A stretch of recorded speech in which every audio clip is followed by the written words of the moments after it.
ई रूपी, ये यूपीआई की तरह ही काम करेगा, लेकिन एकदम यूनिक होगा, इससे चोरी नहीं हो पाएगी, जिस काम के लिए दिया जाएगा वही होगा। आखिर ये वर्क कैसे करेगा इसको समझते हैं, बड़ा सिंपल सा चीज है, ये वर्क कैसे करेगा। देखिए, जो ई रूपी आया है वो एक्चुअल में ई रूपी ना होके वो यूपीआई का ही एक एडवांस वर्जन है। देखिए, यूपीआई के आगे ई रूपी कर दिए, अब यूपीआई है वो अलग टॉपिक की चीज हो जाता है। तो देखिए, इसका जो शुरुआत हुआ है 2 अगस्त 2021 को हुआ है, और यूपीआई जो था बहुत पहले से चल रहा है, 11 अप्रैल 2016 से ही चल रहा है। इन दोनों को बनाया है हमारी एनपीसीआई ने। ये क्या चीज है एनपीसीआई? इसको होता है national payment corporation of India. यही देश में जितना भी पेमेंट होता है, आप ट्रांसफर कैसे भी करते हैं पैसा वगैरह, इसी को ये सारा चीज कंट्रोल करता है। इसे कहते हैं, इसी के अंडर सब आते हैं, इसलिए इसे अम्ब्रेला कहते हैं, मतलब इसी के छतरी के अंदर सब आते हैं, एनपीसीआई के अंतर्गत। अब ये कैसे काम कर रहा है समझिए ध्यान से इसको।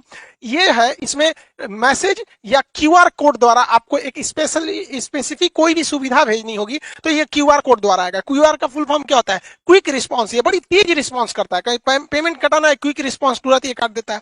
अब किसी के पास ही छोटका मोबाइल हुआ है ये वाला, अब इसमें क्यूआर कोड आएगा नहीं, तो इसमें एसएमएस जाएगा, शॉर्ट मैसेज सर्विस। ये एसएमएस के थ्रू आपको एक कोड मिल जाएगा, वो कोड जिसको दीजिएगा उतने बदले आपको वो सुविधा दे देगा। तो ये आता कैसे, अब ये कैसे काम करेगा इसको ध्यान से समझते हैं। जैसे अगर सरकार किसी को कंबल देना चाहती है तो सरकार के पास पहले यही 2 ही रास्ते थे, या तो उसको कंबल दे या तो उसको पैसे दे। बीच में से पूरा कंबलों गायब हो जाता था, पैसों गायब हो जाता था। किताब देना चाहती है तो भाई कोई भी चीज, या कपड़ा देना चाहता है, खाना देना चाहती है, तो सरकार के पास यही रास्ते हैं। अगर सरकार खाना देगी तो कई तरह से घोटाला, लोग खाने का पैसा मार जाएंगे या खाने की क्वालिटी गिरा देंगे। अभी सरकार ने कहा था मास्क बांटने के लिए 20 रुपया की जगह पे 2 रुपया वाला मास्क बांट दिया था, 50 रुपया मास्क बोला था तो 2 रुपया वाला बांट दिया था। अलग अलग चीज में सरकार पहले देना कुछ चाहती है, वहां तक पहुंच नहीं पाता है, तो इसको ये पूरी तरह से खत्म कर देगा, क्योंकि ये स्पेसिफिक जिस पर्पज के लिए दिया जाएगा आप वही काम यूज ही कर सकते हैं, और जिसे दिया जाएगा वही यूज कर पाएगा। कैसे करेगा इसको समझिए। जैसे मान के चलिए ये एक किसान है भाई साहब, इनको, ये एक पर्सन है, इनको किस यूज के लिए सरकार पैसा देगी? सरकार ने इन्हें 1000 रुपया देना चाहती है कि आप जाके फर्टिलाइजर यूरिया वगैरह खरीद लीजिएगा। तो अगर इनको कैश पैसा दिया जाता तो कोई गारंटी नहीं थी कि वो यूरिया खरीदते कि कुछ और खरीद लेते। तो अब सरकार क्या करेगी, इनके मोबाइल पर 1000 रुपए का एक क्यूआर कोड भेज देगी। अब ये किसान सोचेंगे कि मान के चलिए, सोचा कि एक काम करते हैं, 1000 का यूरिया की जगह पे ना दारू खरीद लेते हैं शराब के दुकान पे। तो इनके मोबाइल पे आया है 1000 का क्यूआर कोड, इनको लगेगा कि भैया कहीं चलेगा। अब ये दारू के दुकान पे जाके कहेंगे कि हमको 1000 का शराब दे दीजिए, तो वो कहेगा क्यूआर कोड दीजिए। तो शराब के दुकान वाला जब क्यूआर कोड को स्कैन करेगा ना तो उसमें ये इनवैलिड कहेगा। क्यों? क्योंकि इस सब के पीछे खड़ा है एनपीसीआई। एनपीसीआई जो है, इसने शराब वाले को ये वाला क्यूआर कोड का एक जुड़वा भेजा ही नहीं है। मैच करेगा तब ना पेमेंट होगा, इसने भेजा ही नहीं है। इसने किसको भेज रखा है? भारत में जितने भी यूरिया के दुकान वाले हैं उनके पास भेज दिया है यहाँ पर। यानी ये क्यूआर कोड अगर इन्हें यूरिया या फर्टिलाइजर खरीदने के लिए दिया गया है तो एक ही साथ एनपीसीआई क्या करता है, एक इनके मोबाइल पे भेजता है और एक सिस्टम में अपलोड कर देता है, किसके? फर्टिलाइजर यानी यूरिया वाले के पास। तो यानी ये वाला क्यूआर कोड ये हिंदुस्तान में कहीं भी जाएंगे यूरिया वाले के पास मैच कर जाएगा, बाकी ये किसी को दिखाएंगे मैच नहीं करेगा। तो देखिए, इनको 1000 का यूरिया भी मिल गया, आई चाह के भी इसका दूसरा यूज नहीं कर सकते। जैसे मान के चलिए बाबा है, इनको 2000 रुपए का इलाज कराने के लिए सरकार ने पैसा दिया कि भैया आप जाइए 2000 रुपए का इलाज करा लीजिएगा, ये फलाना दवा खरीद लीजिएगा, आपके बुढ़ौती के लिए काम आएगा। इन्होंने सोचा 2000 रुपया का हमारे पास क्या आ गया है, क्यूआर कोड आ गया है, एक काम करते हैं 1000 रुपया का दवाई खरीदेंगे, पहले चलते हैं पोता के लिए ना खिलौना खरीद लेते हैं, हमारा पोतवा बड़ा हो गया, देख रहे हैं सीबीएसई बोर्ड वाला है यहाँ पे, इसके लिए सोचेंगे खिलौना खरीदने के लिए। अब खिलौना के जहाँ पे बिल बनवा लेंगे और कहेंगे देखिए हमारे पास 2000 का क्यूआर कोड है, आप इसी में से काट लीजिए, बस लो। खिलौनवा के दुकानिया वाला उस पर क्यूआर कोडवा को स्कैन करेगा ना तो कहेगा इनवैलिड। काहे? ई भैया ई बैठल है कौन? एनपीसीआई। ये बहुत होशियार है, जैसे ही सरकार क्यूआर कोड देती है तो 2 गो देता है, एगो ई बाबा को देगा और जो दवाई इनको लेना है उस दवाई वाले के पास भेज देगा। इसका मतलब इनका 2000 का क्यूआर कोड, इसका जो जोड़ा है मैच करेगा तभी ना जी, जैसे ताला चाबी मैच करना चाहिए कि नहीं करना चाहिए, तो इनका जोड़ा जो मैच करेगा दुनिया के किसी चीज से मैच नहीं करेगा, वो जब भी मैच करेगा तो दवाई वाले से मैच कर जाएगा। अब ये जाएंगे 2000 रुपये जहां दवाई वाले को देंगे वो स्कैन करेगा, धड़ाक से हो जाएगा। यानी ये क्यूआर कोड जो एनपीसीआई देगी ई रूपी के तहत वो जोड़ा में देगी, एक आपको देगी एक दुकान वाले को। इसीलिए कहता है जिसको देगी वही यूज करेगा और जिस काम के लिए देगी वही काम कर सकते हैं। एक और एग्जाम्पल समझते हैं। मान के चलिए आजकल एजुकेशन में महिलाओं को एजुकेशन बहुत बहुत जरूरी है। तो महिला एजुकेशन के लिए बबनी को पैसा दिया गया कि जाओ तुम 5,000 का किताब खरीदो, तुम पढ़ोगी, देश आगे बढ़ेगा। तो 5,000 रुपए की किताब के लिए इनके पास क्या भेज दिया गया, QR कोड भेज दिया गया, क्विक रिस्पॉन्स, तुरंत इनको पैसा मिल जाएगा। ये सोच रहा 5,000 की किताब खरीदने से अच्छा है ना, चलते हैं ब्यूटी पार्लर में मेकअप करवा लेते हैं। मेकअप में बहुत पैसा लगता है, कुछ पोत देती हैं सब, एगो झाड़ू रख ले रहती हैं सब छोट साइज का, अही अखिया उठा देती हैं, ऐसे छज्जा जैसे बना देती हैं सब। तो मान के चलिए मेकअप करा लेगी। अब मेकअप करेला के बाद कहेगी देखिए हमको मोदी जी ना 5,000 रुपया का QR कोड दिए, आपको पैसा चाहिए ना, लीजिए स्कैन कीजिए। तो निकालेगी स्कैन करने के लिए, ब्यूटी पार्लर वाला कहेगा नॉट मैच, जा एक और तो मेकअप हो गया, अब मैच ना करेगा। काहे कि जो NPCI है ना, इसने क्या किया है कि 5,000 रुपया का QR कोड एकरा मोबाइल में तो भेजबे किया है, साथ ही साथ जिस किताब के लिए भेजा गया है वो किताब कहां बेचती है, जहां जहां वो किताब बिकती है उस दुकानदार के पास भी है वहां पर, तो वही किताब ये वाले में मैच करेगा। समझ में आ गया कि नहीं आ गया? दूसर कोनो चीज में मैच नहीं कर सकता है, ये फायदा है। इसीलिए इसे कहा जाता है कि स्पेसिफिक पर्सन ही यूज कर सकता है और उसी काम के लिए यूज कर सकते हैं जिसके लिए इसे भेजा गया है। ये QR कोड जो है ई-रूपी का, ये बनेगा कैसे? अब देखिए कैसे बनेगा, उसमें बैंक बनाएंगे सब, बैंकों की जिम्मेदारी है। अभी शुरुआत में कुछ बैंक है जैसे SBI, HDFC वगैरह वगैरह, धीरे धीरे सारे बैंकों को इससे जोड़ दिया जाएगा। बैंक के पास ये अधिकार होगा ये प्रीपेड सर्विस देने के लिए। जैसे मान के चलिए बहुत सारी कंपनी है, डेल कंपनी है, अमेरिका की डेल कंपनी या कोई कंपनी है, वो चाहती है अपने किसी वर्कर को मुंबई भेजी है काम से कि अब मुंबई में उसको रहने के लिए बढ़िया होटल चाहिए, तो उसने वर्कर को दिया कि लो भैया 20,000 रुपया तुम ताज होटल में रह जाना, क्योंकि मेरी कंपनी का नाम होगा, ताज होटल में रहोगे तो। लेकिन वर्कर सोचेगा ताज होटल में ना रह के कोनो और होटल में रख देते, पैसा बचा लेंगे, तो कंपनी को लॉस लगा कि नहीं लगा?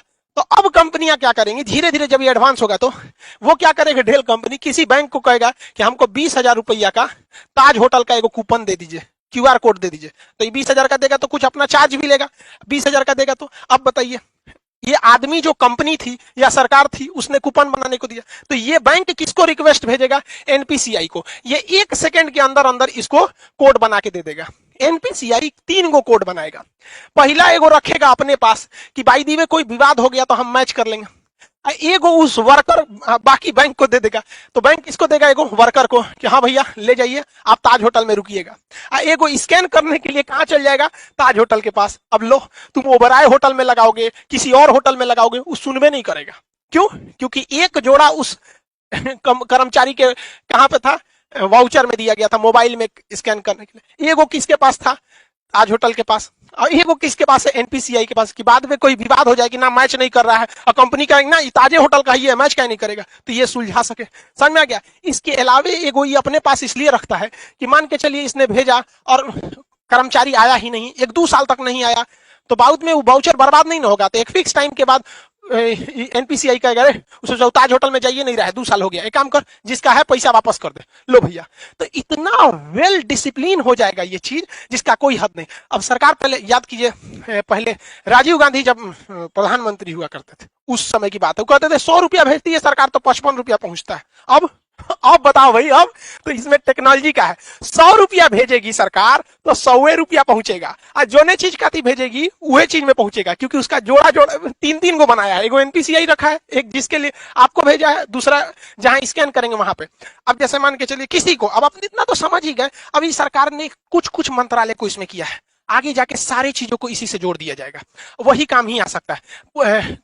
कई ऐसे डिपार्टमेंट है सरकार के जहां सरकार देती है पेट्रोल भरवाने का पैसा कि लीजिए फलाना अधिकारी हैं आप, पेट्रोल भरवा लीजिएगा 10,000 का और दौरा कीजिए गांव गांव में विकास हो रहा है कि नहीं। तो सर अधिकारी क्या करते थे, सब घर में सुतते थे सर, और पेट्रोलों का पैसा बेच देते थे सर। अब सरकार ई ना करेगी, अब सरकार उनको 10,000 रुपया का पेट्रोल ना देगी, 10,000 रुपया का QR कोड देगी। लो बउआ तू 10,000 का QR कोड लो, और भारत के पेट्रोल पंप को भी वो QR कोड सेम दे देगी कि हमारा अधिकारी जहां आएगा पेट्रोल भरवाएगा, QR कोड दिखाए दे देना। अब अगर वो घरे में बैठल है, कैश पैसा आना नहीं है, टाइम के अंदर खत्म नहीं होगा, तो NPCI वापस पैसा सरकार को भेज देगा। अब लो, तो इसीलिए इसे कहा जाता है कि स्पेसिफिक पर्पज के लिए ही स्पेसिफिक इंसान ही यूज कर पाएगा। तो ये पूरा खेल चल रहा है NPCI के अंडर में, वो काफी मैच कर रहा है इसको। इसके और भी बहुत सारे फायदे हैं। पहला कि इसके लिए किसी भी तरह के नेट की जरूरत नहीं है, आपको जरूरत नहीं है, जो पैसा काटेगा उसको जरूरत है। अब मेरे पास QR कोड आ गया है तो हमको क्या जरूरत है नेट कोड का? जो पैसा काटना है, जो दुकानदार है उसके पास रहना चाहिए, पर्सन के पास नहीं रहना चाहिए। इसके लिए किसी एप्लीकेशन की जरूरत नहीं है।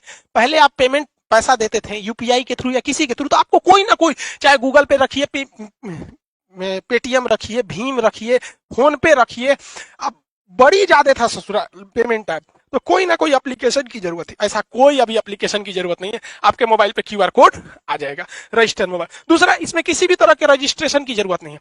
अभी क्या है, कोई मोबाइल से करना चाहता है तो फोन पे डाउनलोड कर लेगा, ले ससुरा केवाईसी नहीं है, रजिस्ट्रेशन नहीं है, 20 गो झमेला है, इसमें कोई रजिस्ट्रेशन की जरूरत, कोई लिमिट भी नहीं है, कितना का क्यूआर कोड बनाना है, कितना, कोई दिक्कत नहीं है। अभी ये शुरुआती फेज में है, आने वाले 4-5 साल बाद ये बहुत ही ज्यादा बढ़ जाएगा। एक वक्त था, आज से 10 साल पहले लोग एटीएम यूज करने नहीं जाते थे। एगो बैंक का एटीएम था, सोचा कौन बैंक का था, आईसीआईसीआई का था कि एचडीएफसी का, उसमें हम आज से 10-12 साल पहले एटीएम का कड़वा लगाए थे, तो अंदर लेके चल गया था, धक धक करने लगा था, सोचा हमारा कड़वा अंदर लेके अरे देगा कि नहीं देगा।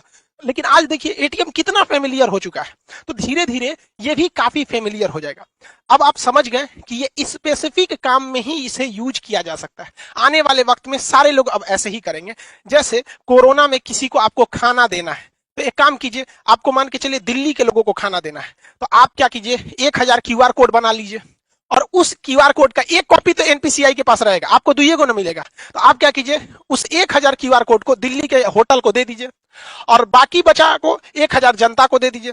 तो वो क्यूआर कोड कहां जाएगा, होटल में, खाइबे करेंगे, बाकी तो पैसा मिलेगा नहीं। तो जिस काम में जाएंगे अब पैसा वहीं यूज होगा। बहुत बहुत धन्य है भैया ये टेक्नोलॉजी जो आया, अगर ये टेक्नोलॉजी नहीं रहता, नेट इतना नहीं रहता, तो बहुत ये सब चीज बहुत मुश्किल थी। और एक तरह से अगर आप देखेंगे ना, तो डिजिटल इंडिया का यही फायदा है। और डिजिटल इंडिया को सफल बनाने में सबसे ज्यादा अगर कोई योगदान है तो जियो ने, जो शुरुआत में फ्री दिया, लोगों को इतना ना आदत दिला दिया कि लोग अब डिजिटल हो गए। पहले डाटा बहुत महंगा मिलता था, 999 में 1 GB ऐसे करके 3G मिलता था, और रात भर अगर डाटा ऑन हो गया, सुबह उठते आदमी देखता था डाटा ऑन, अरे बाप मर गए रे ससुरा, सब उड़ जाएगा। आज कोई टेंशन ही नहीं, सबका डाटा हमेशा ऑन रहता है। तो इसमें जियो ने भी बहुत ज्यादा योगदान दिया है, दुनिया में सबसे सस्ता डाटा हम लोग